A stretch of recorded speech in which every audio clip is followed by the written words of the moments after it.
Now let's get your portfolio checked by our expert, and today on board we have Karthik Jhaveri, founder and director, Transcend Consulting India Private Limited. Karthik, good evening and welcome to the show.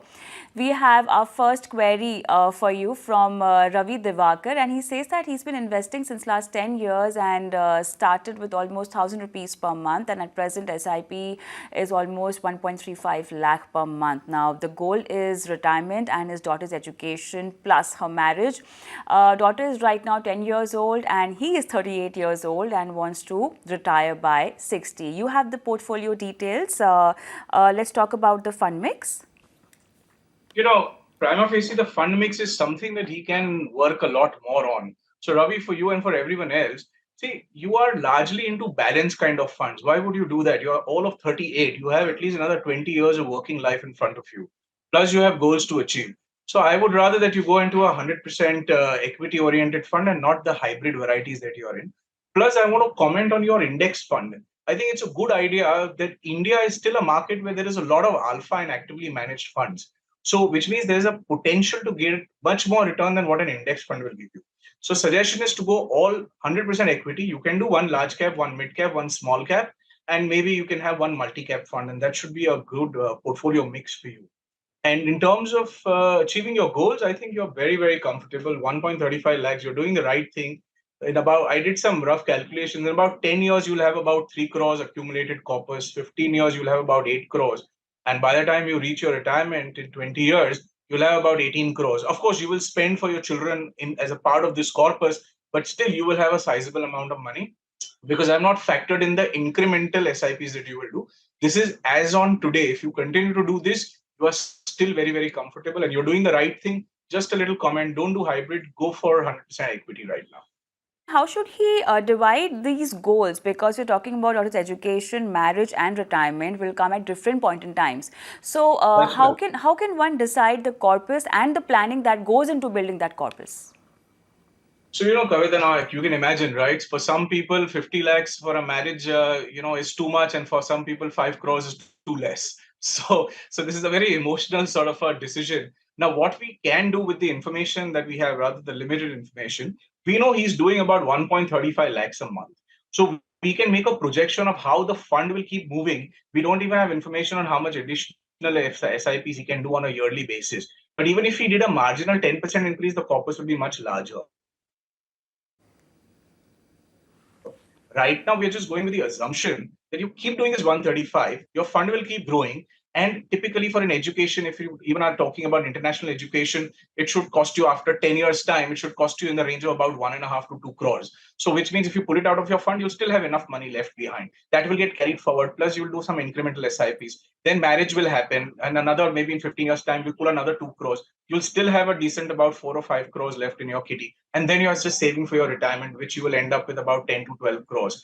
So even with withdrawals, you should be okay. Plus, I'm factoring in that you will keep incrementing your SIP. You started with 1,000. Today, you are at 135,000.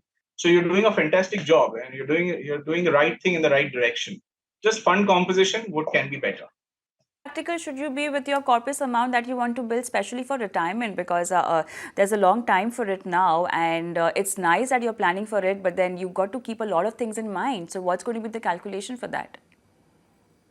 So in terms of calculation, what I would look at is that if you are looking at an expenditure of about a lakh of rupees a month, then from that angle, you need to have a corpus of approximately at least about, somewhere in the range of 10 crores or so, because you have to factor in for inflation also. So if you're looking at an approximate 10 crore by the time you're 60, which I think you can very comfortably achieve after spending the money for education and wedding of your kid, you will be still absolutely fine. So just about a 10 crore corpus should take care of giving you a cash flow about 2.5 lakhs, which is equal to about 1 lakh of today as an expenditure. Let's go on to our next query. Anup Bhattacharya. Now his focus is to retire at 60 and he's also 38 and monthly income is 65,000, and he wants to know what kind of mutual funds can he invest into to have a corpus of 3 CR for his retirement, and right now he can invest up to rupees 10,000 per month. He's got some RDs of 1 lakh and so far no financial liabilities. How soon should he be stopping his RDs? Way. I mean, your question actually has the answer in it. So I think Anup, for you, I mean, again at 38, you don't want to do a conservative kind of a strategy, right? You want to do something which will help you create wealth, build assets, grow your money over a period of time. So your 10,000 unfortunately will bring you at somewhere in the range of about 1 crore and 75, in the next 20 years by the time you're 60. And your target is to get at least double of that, which means automatically you need to double your SIP. I know that might be a little challenge with 65,000 of income right now, but see how you can work it out. If you can do 20,000, then you are really comfortable right now.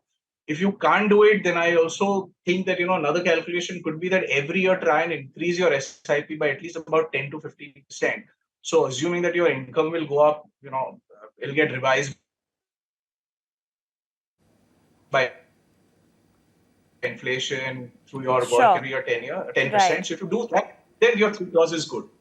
All right, quickly, let's go on to our next viewer, Rima. She sent you a question and she says that she's recently given birth to her second child and how to add the newborn to all her health policies, and does it have an extra cost for adding a child? So far, she has an insurance policy of 7.5 lakh base cover with 5 lakh top up and another 50 lakh top up. Okay, the first comment for Rima and everybody is if you're living in a large city like Mumbai, Delhi, Bangalore, etc., your base cover should be 10 lakhs. That's point number one. Second is you have a newborn child. Now, rules are a little different from one company to another, but in most, as an aggregate rule, let me tell you that between 90 days to 180 days, which is between 3 months to 6 months, you must add your infant child into the policy. Of course, there will be an additional cost to that, but you need to do that.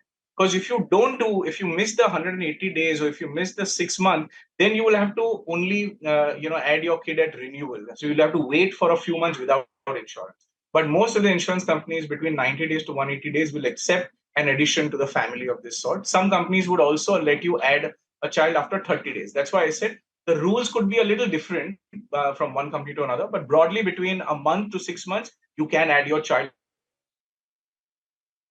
All right, so that will be all, Karthik. There's some bandwidth issue also, but then we've got the recommendation that you've given for Rima. Thank you so much for being on the show.